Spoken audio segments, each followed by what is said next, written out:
প্রিয় দেশবাসী, সবাইকে বাংলা নববর্ষ 1432-এর শুভেচ্ছা জানাচ্ছি। শুভ নববর্ষ। পহেলা বৈশাখ আমাদের প্রাণের উৎসব, বাঙালির সার্বজনীন উৎসব।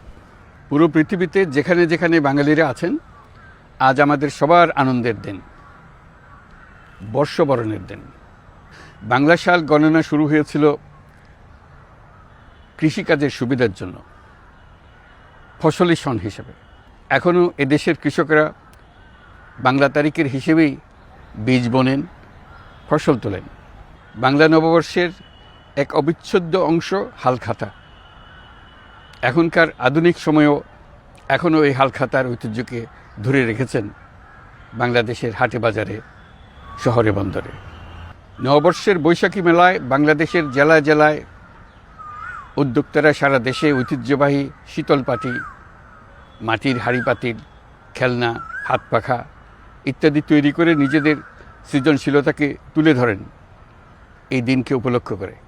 বাংলাদেশের সংস্কৃতি ও ঐতিহ্য রক্ষায় এবং একে এগিয়ে নিয়ে যেতে আমাদের সবাইকে সক্রিয় ভূমিকা রাখার জন্য অনুরোধ জানাচ্ছি।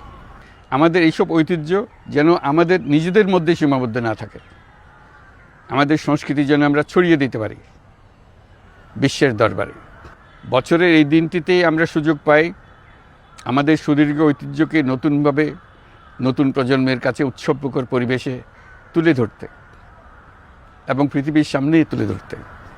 পাহাড় ও সমতলের বিভিন্ন জাতিগোষ্ঠীও চৈত্র সংক্রান্তি ও নববর্ষে এবার বড় পরিসরে উৎসব উদযাপন করছে। পহেলা বৈশাখ সম্প্রীতির দিন, মহামিলনের দিন, আজ সবাইকে আপন করে নেওয়ার দিন। এবারের নববর্ষ নতুন বাংলাদেশের প্রথম নববর্ষ।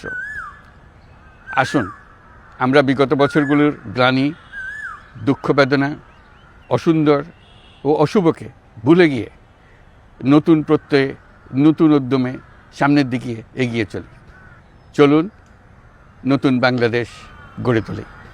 24-এর গণ অভ্যুত্থান আমাদের সামনে বৈষম্যহীন বাংলাদেশ গড়ে তোলার সুযোগ এনে দিয়েছে। এই সুযোগ যেন আমরা না হারাই। বৈষম্যহীন বাংলাদেশ গড়াই হোক এবছর নববর্ষের আমাদের অঙ্গীকার। আমি নববর্ষের সকল আয়োজন ও উদ্যোগের সাফল্য কামনা করছি।